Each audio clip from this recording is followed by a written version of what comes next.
Es el año 1995.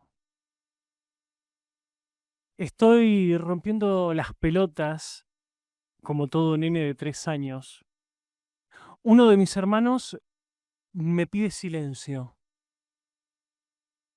porque estaba escuchando su programa de radio favorito. Ese programa de radio que se llamaba Hora 25.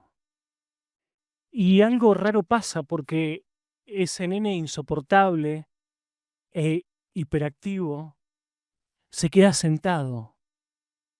Se calma al escuchar la voz de un señor que leía, tiempos después supe, leía cartas de amor. Es de madrugada en la ciudad de Paraná. Apuntes sobre Teller, escritos por Hélène. Aquella discusión merecía un segundo round. Nos asustamos tanto de romperlo todo que decidimos hacerlo pedazos. Síntesis de nuestra historia. Un spot de 3 minutos. La luz en el sitio exacto. El casting perfecto y una visión Spielberg de la vida. No hay nada después del spot. Vacío hasta el próximo comercial. Supe desde la primera noche aquel vernissage de Clint que Teller iba a dejarme. Sabía que ese pensamiento iba a convertirse en un animal nocturno. Va a dejarme, pensaba cuando Teller encendía un cigarrillo en la cama. Se irá alguna vez. Pensaba cuando él se apoyaba contra la ventana del dormitorio y miraba absorto el espacio hueco que hay entre ese último piso en Park Avenue y el cielo. Es el año 1997 y tengo 5 años. Hace frío y estoy recostado en una cama viendo la televisión. En ese momento aparece un señor fumando. Está sentado sobre grandes letras coloradas y me quedo embobado viéndolo. No entiendo nada de lo que dice y tampoco lo recuerdo en este momento. Solo me queda grabada su imagen. Hombre grandote fuma sentado sobre letras coloradas. Pablo Sirven, uno de los directivos de noticias y crítico de medios, decía en un ensayo una cosa que es muy interesante. Él decía que se cree que la televisión vende publicidad. Y no es así. La televisión vende audiencia. La televisión vende gente. ¿A quién le vende gente? Le vende gente a las empresas y a los políticos. O sea que el único poder de la televisión son ustedes que están ahora mirando. ¿Saben una cosa?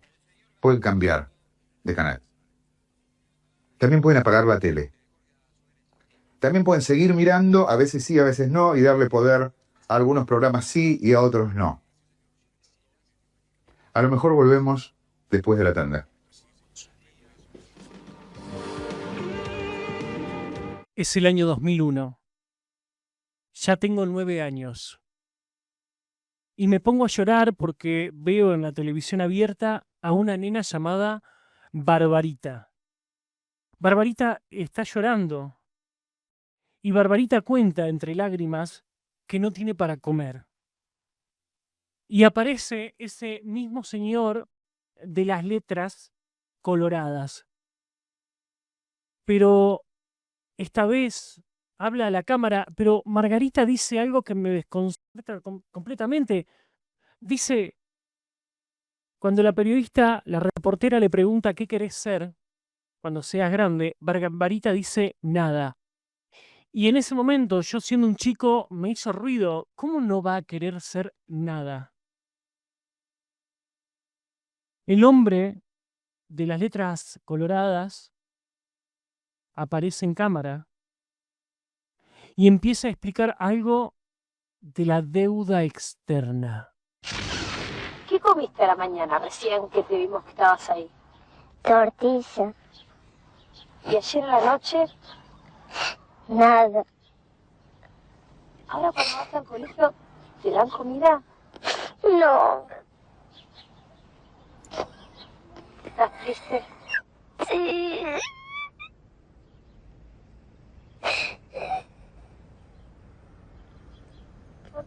¿Qué pensás? Contame. ¿Qué me contó palabritas? Ay, no hemos comido nada. No teníamos plata. ¿Cuántos años tenés? 8. Cuando seas grande, ¿qué quieres ser? Nada. Es muy simple y muy atroz y muy terrible verlo. Yo nunca había visto eso, ni en la vida ni en la tele. Es impresionante porque la imagen de Barbarita, no, una vez que la ves, no se te puede ir de la cabeza. Es el año 2004 y tengo 12 años. En la escuela nos hacen ver una película llamada La Deuda. Y en una parte de la película, en formato de dibujos animados, aparece ese mismo señor que se sentaba sobre las letras coloradas, explicando cómo la falta de alimentos termina dañando el cerebro humano. Todo lo que somos, lo que sentimos y lo que soñamos pasa por nuestro cerebro. El cerebro es el órgano que más rápido crece, que más rápido toma la forma que va a tener durante la etapa adulta. Esto implica un desgaste de energía increíble. ¿Se podría comparar el cerebro de un chico con una máquina? Un byte es la unidad mínima de información de, por ejemplo, una computadora. Significa un punto o una letra o un carácter. 1.000 millones de bytes son un giga, que es una unidad de memoria almacenada. Una computadora como esta, por ejemplo, tiene entre 4 y 5 gigas de capacidad de memoria almacenada. Eso significa, para que te des una idea, en cantidad de páginas, unos 1.800 libros de 300 páginas cada uno. ¿Y sabes cuántos gigas tiene este chico comparándolos con una máquina? 500.000. O sea, puede guardar 227 millones de libros de 300 páginas cada uno. Durante los primeros meses de ese vertiginoso crecimiento, el cerebro necesita crear 100.000 millones de neuronas. Esos 100.000 millones de neuronas van a lograr 100 trillones de interconexiones posibles entre cada una de ellas. En la tercera semana de crecimiento, el embrión está desarrollando 250.000 células por minuto. Con eso le va a dar forma a lo que será luego, en el crecimiento del bebé, la médula espinal y el cerebro. Durante la séptima semana, las neuronas comienzan a multiplicarse de manera increíble y seguirán haciéndolo luego del nacimiento, dependiendo de los nutrientes, para conectarse con la mayor cantidad de neuronas posibles. Durante los primeros meses de vida, el bebé tiene el cerebro casi completamente desarrollado. Es ahora el cuerpo lo que va a empezar a crecer. El cerebro consume normalmente la mitad de azúcar que circula en el flujo sanguíneo, una cuarta parte de los nutrientes y la quinta parte del total del oxígeno que el hombre respira. Y una cantidad increíble de proteínas, casi 2 miligramos por minuto, además de 84 minerales distintos. Pero si estos nutrientes no hubieran existido, el desarrollo del cerebro hubiera sido totalmente distinto. El ritmo de crecimiento de las neuronas y de conexión entre las mismas sería menor. Esto conduciría a una reducción extrema del tejido adiposo, a la destrucción de órganos viscerales y de los músculos. La paradoja es que el cerebro puede destruir el cuerpo para alimentarse. La desnutrición total, en ese caso, es mortal entre 8 y 12 semanas. Es el año 2008 y tengo 16 años. Cae en mis manos un libro titulado Muertos de Amor. El libro cuestiona mucho a la generación del 70. Habla sobre la violencia política de esa época, las organizaciones armadas, la izquierda contra la homosexualidad, o sea, las contradicciones y las pelotudeces que todavía se siguen debatiendo cuando no tendría que debatirse nada. Y ese libro, a mis 16 años, me explota la cabeza, porque ese libro cuestionaba y cuestiona todo lo que en la secundaria me querían meter por la fuerza, lo que se llama adoctrinamiento.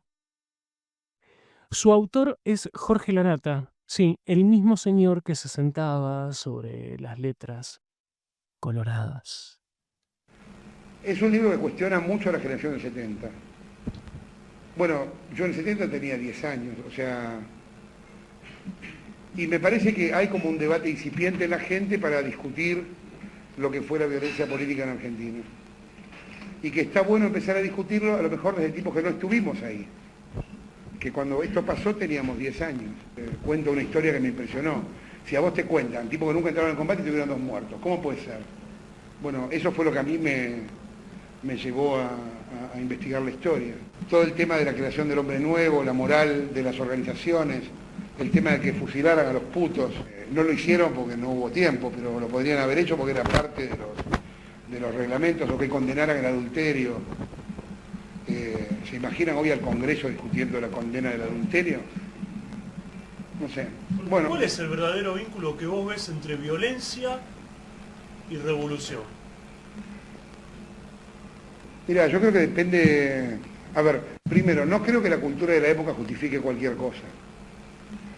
Porque está todo este argumento constante de, bueno, era la cultura de la época. Era una parte de la cultura de la época, no toda la cultura de la época era eso. Esto en principio. Digo esto porque una vez en un reportaje a mí perdía uno de los 3 jefes montoneros, que era de acá, no es rosarino, pero son todos rosarinos, es una cosa.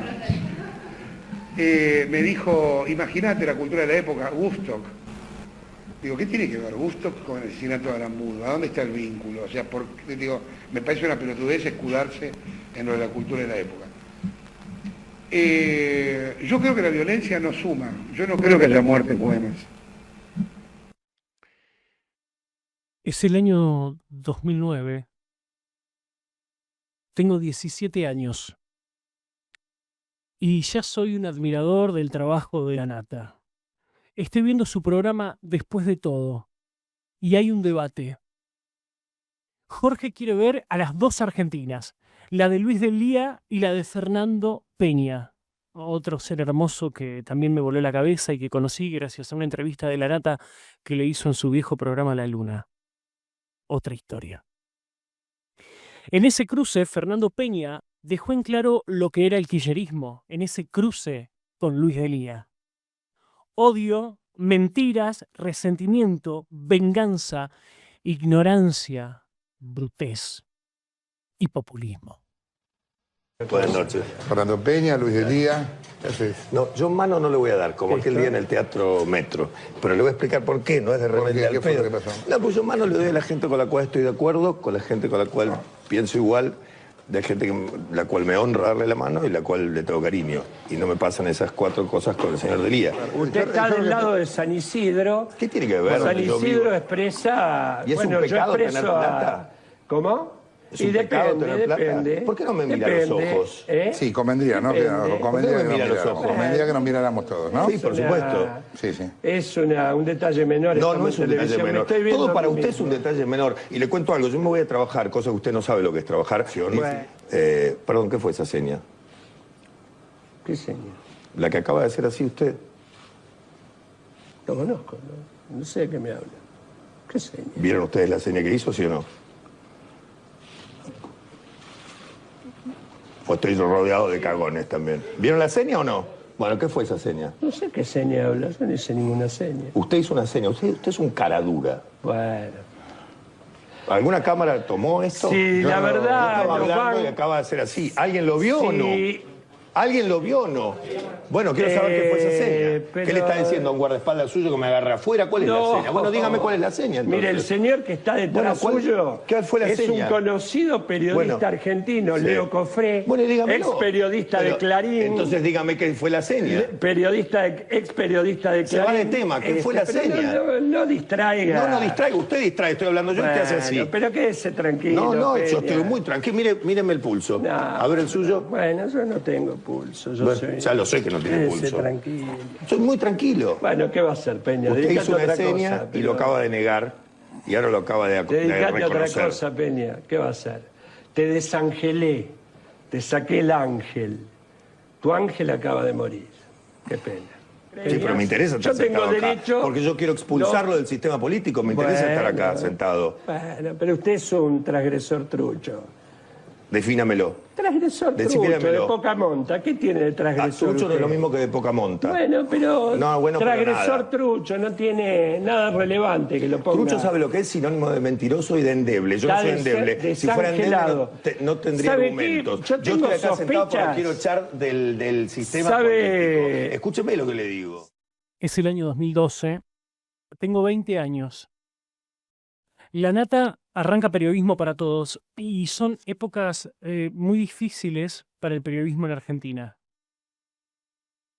El gobierno encrudece una pelea que ya lleva más de 4 años con los medios de comunicación no alineados y con los periodistas no alineados. Se atacan a los medios, se persiguen periodistas, se organizan escraches. Los mismos hijos de puta que hoy andan gritando fascista son los mismos hijos de puta que hace más de 10 años atrás, en las plazas públicas de nuestro país, ponían grandes carteles de Mirta Legrand, Mariano Grondona, Fernando Bravo, Jorge Lanata, para que niños pequeños, niñitos, escupan las fotos.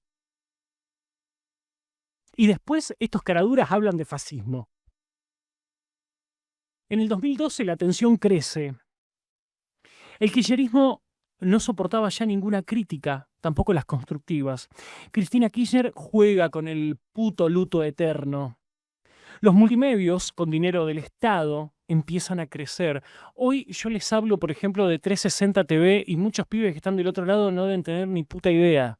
360 TV, como otros grandes medios que crearon Darfunkel y otros personajes nefastos de esa época,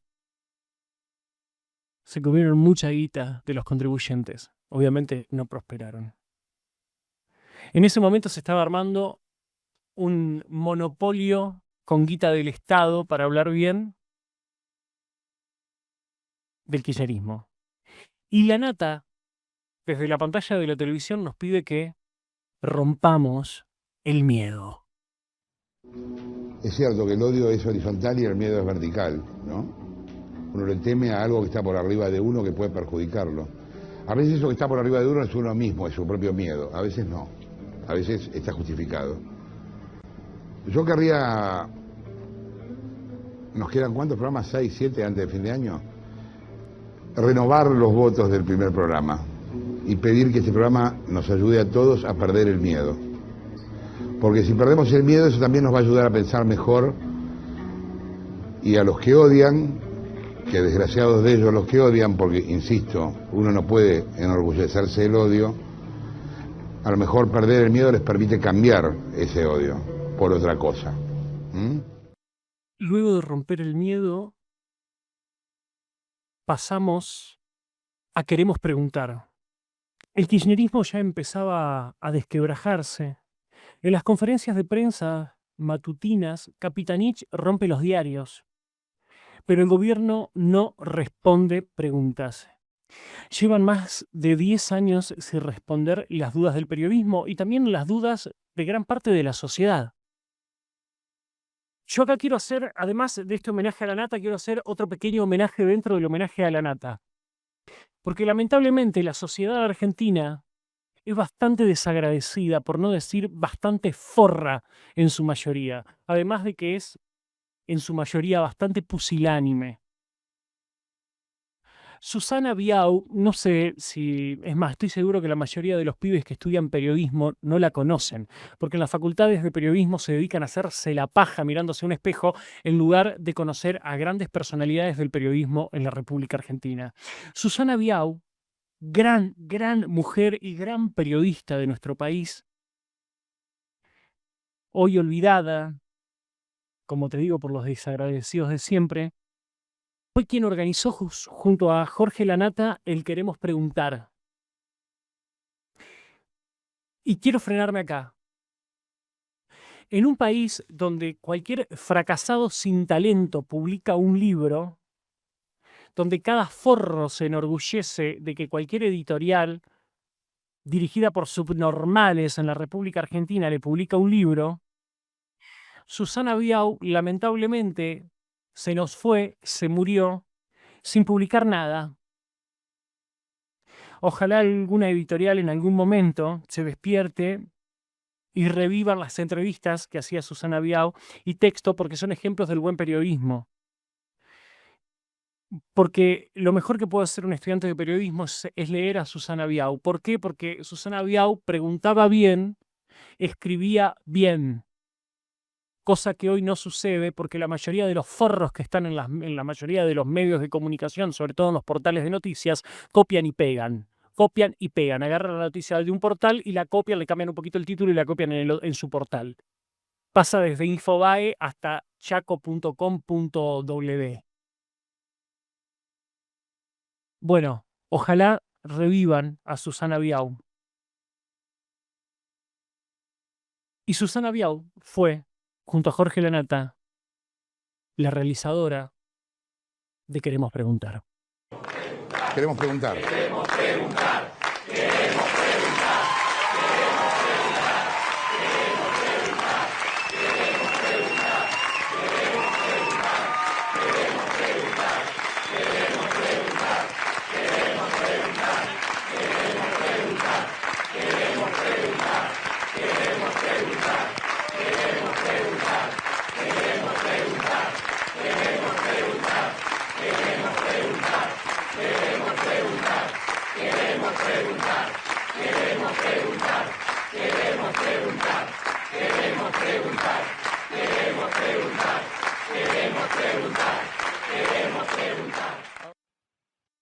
Ese fue el Lanata con el cual yo me formé durante mis primeros años y mi preadolescencia. Si yo hoy estoy acá sentado, también es gracias, entre otros, a Jorge Lanata. Porque quizás los profesores que me tocaron en la vida, y no fue culpa de ellos, no los juzgo, pero no supieron despertar en mi niño las ganas de hacer algo. Y este tipo, desde un libro o desde una película o desde un programa nocturno o desde un programa periodístico lo hizo. Porque quedarse en el Lanata antikirchnerista es ser muy chiquito, muy mediocre. Lanata fue mucho más que eso. Es más, yo lo considero mejor escritor que periodista político.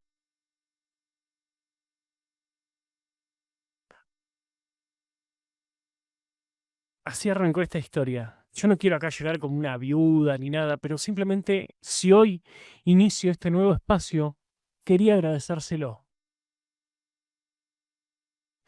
Porque si uno está sentado acá, es gracias a gente como él. Qué sé yo, el que estudia medicina, que se siente inspirado por Favaloro, o por Abel Albino, no sé. O por tu médico, que quizás no es recontra conocido, pero te dio clases y despertó algo en vos. Este es el ejemplo de lo que puede lograr un tipo con una criatura, con un chico. Y quiero hacer otro lugar acá a lo mediocre e inhumano que se vivió durante la muerte de Lanata y lo que había que leer. Los extremos se terminan juntando, los extremos se tocan. Ojo con lo que intentás combatir, no sea que te termines convirtiendo en ello. Cuando murió Lanata hubo muchos comentarios desagradables, pero sobre todo me sorprendió el de Sandra Russo, una persona que el único logro en su vida fue hacerle felatios a los dirigentes políticos para tener un lugar en alguna radio o en algún canal estatal. Y Nicolás Márquez, otro tipo devenido en la Lewinsky de Milei. Oligofrénicos y chupapijas del poder que salen a atacar a un tipo que con aciertos y errores como todos, cambiaron la forma de hacer periodismo y le dieron una razón a millones de argentinos que en silencio se despertaron ante el miedo. Es fácil ahora pararse en un videíto de YouTube o en un canal de televisión y hablar en contra del kirchnerismo, porque claro, el kirchnerismo ahora es sarna, nadie se quiere acercar.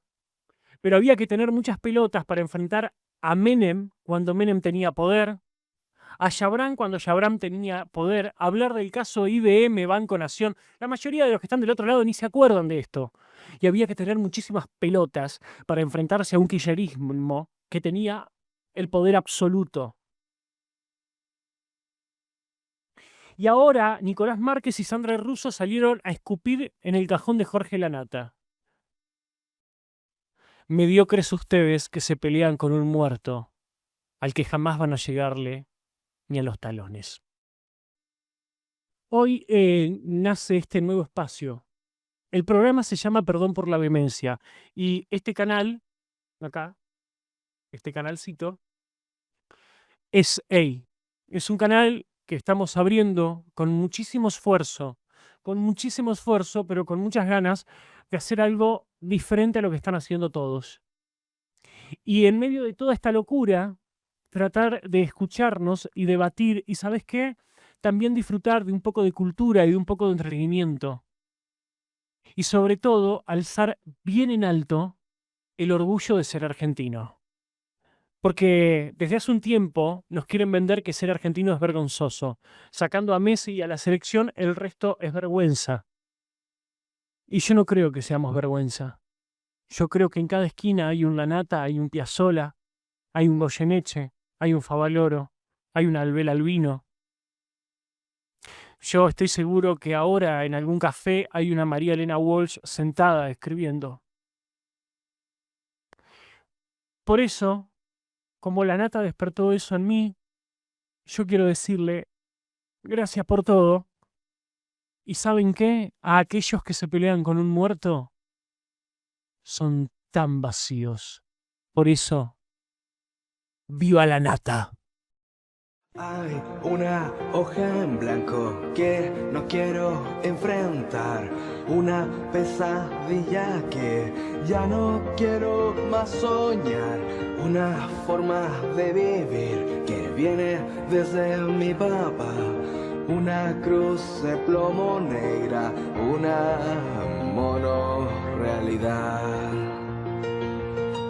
Hay una palabra que prefiero no nombrar, que es una denuncia de mi realidad, que ofrecí desterrar de mi alma y volver a intentar poder nombrar. Me encanta el silencio a ustedes ahora. Yo no sé si a ustedes les pasa, pero a mí me pasa a veces que, ojalá les pase a ustedes también, que a veces paro un minuto y cierro los ojos y digo gracias por lo que me está pasando. Son momentos, y no tiene ninguna lógica. Una vez cierra los ojos y dice gracias por esto. Bueno, yo ahora quiero decírselos a ustedes. Gracias por esto. Y ya que empecé hablando de Mr. Dagan, le hago un plagio más. El viernes, cuando se despidió diciendo en el colegio una plegaria anónima irlandesa, que es muy linda, y con la que yo quiero terminar. Hoy no voy a apagar la luz, hoy voy a prender una vela, para que la vela quede prendida hasta el año que viene. La plegaria dice así: que el camino venga a tu encuentro, que el viento sople siempre a tu espalda, que el sol te dé siempre en la cara, que la lluvia caiga lentamente en tu campo, y hasta que volvamos a vernos, que Dios te tenga en la palma de su mano. Gracias. Detrás de mi yugular, que me exige que la nombre, que la diga. La palabra que me revela, la prefiero no nombrar. La palabra de soledad. Y cuanto más alto, más soledad.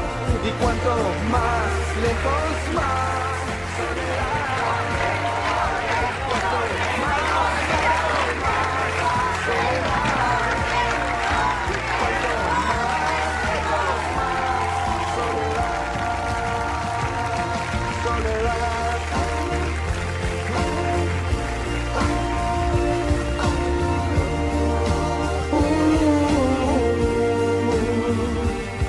Soledad.